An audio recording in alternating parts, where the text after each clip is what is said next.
Firstly உங்க எல்லாருக்கும் ரொம்ப நன்றி இங்கே வந்ததுக்கு. ரொம்ப பயமாக இருக்கு. ஃபர்ஸ்ட்லி கிஸ் மூவி ரொம்ப ஸ்பெஷல் இங்கே எல்லாருக்கும். ஏன்னா it's made with lot of fun, love and entertainment. ரொம்ப பேஷனோட பண்ணியிருக்காங்க. நீங்கள் பார்க்குறீங்க எவ்வளோ ஃபன்னாக இருக்குது. ஒவ்வொருத்தரும் இங்கே ஒவ்வொரு கேரக்டரும் எவ்வளோ ஃபன்னியாக இருக்காங்க. ஸோ செட்லேயே எங்களுக்கு ரொம்ப ஜாலியாக இருந்தது. ஸோ கிஸ் பற்றி சொல்லணும்னா ஒரே ஒரு தான் என்டர்டெயின்மெண்ட். நீங்கள் ஜாலியாக தியேட்டருக்கு போய் படம் பார்த்துட்டு சிரிச்சுட்டு வரலாம். அந்த மாதிரி ஒரு ஜாலியான movie. So I hope you all enjoy the film. என்னோட கேரக்டரைசேஷன் ரொம்ப ரொம்ப டிஃப்ரெண்ட்டாக இருக்குது. நீங்கள் பார்க்குற மாதிரி, நீங்கள் சொன்ன மாதிரி ரொம்ப எனர்ஜெட்டிக்காக. எனக்கு தெரிஞ்சு சதீஷ் மாஸ்டரோட ஃபீமேல் வெர்ஷனாக நடிக்கிறேன். அவ்வளோ எனர்ஜெட்டிக்காக. ஸோ ஸோ என்னோட கிஸ் டீமுக்கு ஒவ்வொருத்தருக்கும், எங்கள் டைரக்டர் சதீஷ் மாஸ்டருக்கும், my co actor Kavin, Jen Martin, அவங்க ஜென் மார்டின் கிடையாது, ஜெம் மார்டின், அவ்வளோ நல்ல மியூசிக் கொடுத்துருக்காங்க. And Pranav our editor, VTV sir, it was lovely working with you. And விஜயனா, Harish sir, to our cinematographer Harish sir, thank you so much to each and everyone. Shakti, mainly our producer, thank you for trusting us with this. And thank you so much. Ellaru September 19th kiss parunga theaters la. Thank you Preeti. அடுத்த அப்டேட்டும் கில்லர்லாம் பண்றீங்க அப்படிலாம் கேள்விப்பட்டோம். நிறைய இருக்கா? And இன்னொன்று எங்கள் சைட்லேருந்து அடுத்த படம் நீங்கள் டப் பண்ணணும், சீக்கிரம் டப் பண்ணுவீங்க அப்படின்னு நம்புகிறோம் தமிழ்லேயே.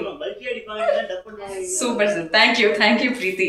அடுத்ததாக நட்புக்கு இலக்கணம் அப்படின்னா எங்கள் அண்ணனை பெருமையாக சொல்லலாம். ஐ திங்க் எவ்ரி கேரக்டர் அந்த ஃப்ரெண்டாக அவர் ஆன் ஸ்க்ரீனில் பார்க்கும் பொழுது நம்ம ஃப்ரெண்டு ஒருத்தர் அங்கே இருக்கிறாரு அப்படின்ற ஒரு ஃபீலிங் நமக்கு கிடைக்கும். அதுதான் அந்த எல்லா கேரக்டருமே ஹிட் ஆகுது அப்படின்னே சொல்லலாம். ஆர் வெரி ஓன் நம்ம எல்லாருக்குமே பிடிச்ச மிர்ச்சி விஜய் அண்ணாவை பேச அழைக்கிறேன். தேங்க்ஸ்டா. எல்லாருக்கும் வணக்கம். Press media, social media friends அத்தனை பேருக்கும் ஒரு பெரிய வணக்கம். செம்ம ஜாலியாக பயங்கர ஹாப்பியாக தான் வந்தேன். எப்போ எங்கள் சதீஷ் அண்ணனோட ஃபீமேல் வெர்ஷன் என்ன பார்த்து அண்ணான்னு சொன்னாங்களோ, எங்கள் அண்ணன் சதீஷ் அண்ணனே நீங்கள் அப்படி கூப்பிடல, என்ன எப்படிங்க கூப்பிடலாம்?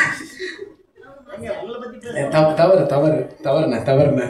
பட் ரொம்ப ரொம்ப சந்தோஷம். ஃபஸ்ட்டு ஏன்னா படங்கள் பண்ணுறோம் அப்படின்றதே அவ்வளோ ஹாப்பியாக இருக்கும். ஏன்னா இப்போ இங்கே ஜென்ரலாக ஈவெண்ட்டுக்கு வந்தோன்னா யோசிப்போம், ஓகே மொத்தம் 10 பேர் ஆளுக்கு 2 நிமிஷம் பேசினாங்கன்னா எவ்வளோ சீக்கிரம் ஈவெண்ட் முடியும், அடுத்த ஈவெண்ட்டுக்கு போகலாம், இப்படி தான் இருக்கும் மைண்ட் செட்டு. அப்படி இல்லாமல் அங்கேருந்து இந்த ஸ்டேஜை பார்க்குறதுக்கும் நிறைய விஷயங்கள் ஷேர் பண்ணுறதுக்கும் ஒரு வித்தியாசமான அனுபவம்னே சொல்லலாம். ஏன்னா நிறைய விஷயங்கள் ஃப்ரெண்டாக நடிக்கிறோம், லீடாக பண்ணுற ஒருத்தரோட, ஹீரோவை பண்ணுற ஒருத்தரோட ஃப்ரெண்டாக நடிக்கிறோம் அப்படின்றத தாண்டி அந்த கேரக்டர், அந்த பர்சன் உண்மையிலே நம்ம ஃப்ரெண்டாக இருந்தால் அது அவ்வளோ பெரிய ஒரு பிளெஸிங்னே சொல்லலாம். ஏன்னா நானும் கவினும் ஃபஸ்ட்டு யோசிச்சு பார்த்தோன்னா ஈவெண்ட் பண்ணுற டைமில் மச்சான் ஒரு நாளைக்கு ஒரு ஈவெண்ட் இருக்கு போகலாமாடா, எவ்வளோ மச்சான் 7000 ரூபா தான் இருக்குன்றான், டே அவன்கிட்ட 10,000 ரூபா இருக்கான், கேள்றா வெயிட் பண்ணுறா அப்படின்னு பேசின டைம்லேருந்து ஸ்ரீலங்காவுக்கு ஒரு தடவை நான் அப்போ போயிருந்த டைமில் மச்சான் இங்கே இடத்துல உன்னோட போஸ்டர் இருக்குடா அப்படின்னு பார்த்துட்டு ஒரு தடவை விஷ் பண்ண அவரோட முதல் படத்துக்கு. ஸோ அந்த படத்துக்கு பாட்டு எழுதியிருக்கோம், பாடியிருக்கோம். ஸோ அப்போது டைம்லேருந்து இப்போ வரைக்கும் அந்த ஜேர்னி இருக்குதுன்னு நினைக்கும் ரொம்ப ரொம்ப சந்தோஷம். அண்ட் ஒரு ஃப்ரெண்டாக திரையில் பார்க்குறப்ப எவ்வளோ சந்தோஷப்படுமோ அதே மாதிரி பக்கத்துலேருந்து ஒர்க் பண்ணுறதுக்கும் அவ்வளோ ஹாப்பியாக இருந்தது. ஸோ கவின் மச்சானுக்கு ஃபஸ்ட்டு நன்றிகள். அண்ட் தேங்க்யூ ஸோ மச் மச்சான். Lots of love to you. இன்னும் பல உயரங்கள் போக வாழ்த்துக்கள். ஒரு ஃப்ரெண்டாக எப்போவுமே அதில் ட்ராவல் ஆகணுன்றது ஆசை. அண்ட் சதீஷ் அண்ணனுக்கும் ஒரு பெரிய நன்றி. ஏன்னா ஃபஸ்ட் டைம் ஆஃபீஸ் கூப்பிட்டு பேசுனது அவ்வளோ ஸ்வீட்டாக பார்த்துப்பாரு. அண்ட் ஒவ்வொருத்தரை பற்றி மென்ஷன் பண்ணோம், ஹீரோயின் எவ்வளோ சூப்பராக பர்ஃபார்ம் பண்ணுவாங்கன்றது தெரியும். அண்ட் எடிட்டர் சார் அவர் ஃபஸ்ட் டைம் பார்த்துட்டு நான் சரி பாம்பேலேருந்து ஏதோ ஆர்டிஸ்ட் வந்திருக்காங்க, ஏன்னா கவினை விட அதிகமாக காஸ்டியூம் சேஞ்ச் பண்ணுறது இவர் தான். எடிட்டில் ஷார்ட் மாற்ற வர நான் கேட்டேன். சரி அதுக்கப்புறம் என்ன நினச்சேன், சரி அதாவது சில டைம் வருவாங்களே காஸ்டிங் கோஆர்டினேட்டர், அந்த மாதிரி யாரோ வந்திருக்காங்க பாம்பேலேருந்து, இவருக்கு இப்படி ஒரு பெரிய டீம் இருக்கும். மச்சான் யாரா இவர், செல்ட்டு வாசம் தூக்குது, கலர் மோதிரம், 5-6 சட்டை, இவர் தான்டா நம்ம படத்தோட எடிட்டரா எடிட்டர் எதுக்குடா 5 சட்டை மாற்றுறாரு, அதுவும் ஆக்சசரிஸும் மாறும். ப்ரோ பக்காவாக பண்ணியிருக்கோம், அமேசிங்காக வந்திருக்கு ப்ரோ. அப்புறம் தான் இந்த சாமி இங்கே வாங்க, நீங்கள் எடிட்டிங் சொல்லவே இல்லை. கண்டிப்பாக டார்லிங் சொன்ன மாதிரி அவரும் ஒரு பெரிய ஆக்டராகவும் வரதுக்கு வாழ்த்துக்கள். அவரே எடிட் பண்ணி அவரே நடிக்கலாம்.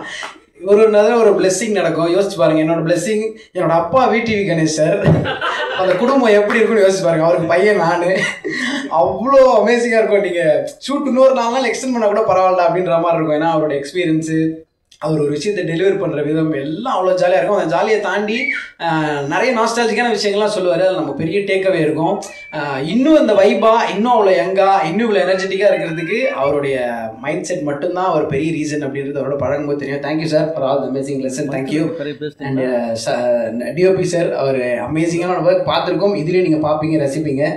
அண்ட் ஜென் மார்டின், இனிமேல் நீங்கள் ஜெம் மார்டின் என்று அழைக்கப்படுங்க. எல்லாருக்கும் பேர் மாற்றி வைப்பீங்கன்னு எனக்கு தெரியாது. அவர் கண்டிப்பாக பெரிய மென்ஷன் பண்ணணும். இந்த படத்தில் சிறப்பான பாடல்கள் கொடுத்ததுக்கும், அடுத்தது நான் பண்ணுற படத்துக்கு அவர் தான் மியூசிக் டைரக்டரு, அதுக்கு நல்ல பாடல்கள் கொடுக்கறதுக்கும் பெரிய பெரிய நன்றிகள் டார்லிங். அப்படியே நீங்கள் சீக்கிரத்தில் கொடுத்துடணும்னு சொல்லிட்டு நாங்கள் வெயிட் பண்ணுறோம். அதுலேயும் கலக்கிடுவோம். தேங்க்யூ. ஸோ இந்த அழகான ஜேர்னியில் கதை சொல்கிறப்போ ஒன்றுன்னு சொன்னாங்க, படத்தோட பேர் வந்து கிஸ் அப்படின்னாங்க. சரி, எப்பயும் போல தான் ஹீரோ ஜாலியாக இருப்பார், நம்ம கூட நின்று வேடிக்கை பார்க்கணும்னு நினச்சா. நான் இதில் ஒரு நல்ல விஷயம் என்னென்னா, ஹீரோக்கும் அந்த காட்சிகள் இல்லாமல் எங்கள் கூட நிறைய ட்ராவல் பண்ணுற மாதிரி இருந்துச்சு. ஸோ நாங்களும் அவரும் சேர்ந்து தான் நிறைய விஷயங்கள் பார்த்தோம். ஜென்ரலாக சொல்லுவோம்ல, மகள்களை பெற்ற அப்பாக்களுக்கு மட்டும் தெரியும் முத்தம் காமத்தில் சேர்ந்தது இல்லை என்ற மாதிரி, ஹீரோவுக்கு ஃப்ரெண்டாக நடிப்பவர்களுக்கு மட்டுமே தெரியும் கடைசி வரைக்கும் முத்த காட்சி நமக்கு வரவே வராது என்று அப்படின்னு எழுதிடலாம் நினைக்கிறேன். ஸோ அப்படி நிறைய விஷயங்கள். பட் ஒரு பியூட்டிஃபுல்லான ஜேர்னி. அந்த ஜேர்னியில் இவ்வளோ நாள் ட்ராவல் பண்ணி நமக்கு பிடிச்சவங்களோட இன்னும் நிறைய விஷயம் கற்றுக்கிட்டோம்னு நினைக்கும் ரொம்ப சந்தோஷம். அண்ட் பாடல்களும் நல்லா வந்திருக்கு. கண்டிப்பாக அவங்களோட சப்போர்ட்டோட. அண்ட் ப்ரொடியூசர் சாருக்கு ஸ்பெஷல் மென்ஷன் ராகுல் அண்ணனுக்கு. ஏன்னா அவரும் வந்து செம்ம ஸ்வீட்டு. இந்த படம் பண்ணுறதுக்கு முன்னாடியிலேருந்தே அவரை தெரியும், ஸ்டார்டிங் டைம்லேருந்தே பயங்கர சப்போர்ட்டிவாக இருப்பார் எல்லாத்துக்கும். ஸோ அண்ணனுக்கும் இந்த இடத்துல ஒரு ஸ்பெஷல் மென்ஷன். என்டையர் டீமுக்கும், அசிஸ்டன்ட் டைரக்டர்ஸ்க்கும் எல்லாருக்கும் ஒரு பெரிய நன்றி. எப்போவுமே சொல்கிறது தான், நீங்கள் எழுதுகிற ஒவ்வொரு வார்த்தையும், நீங்கள் சொல்கிற ஒவ்வொரு விஷயமும் தான் அந்த படத்தை எடுத்துகிட்டு போய் வெளியே சேர்க்கும். ஸோ உங்களோட வார்த்தைகளுக்கும் உங்களோட சப்போர்ட்டுக்கும் மீண்டும் உண்மையை பெரிய பெரிய நன்றிகள். Thank you so much. Love you all. Thank you.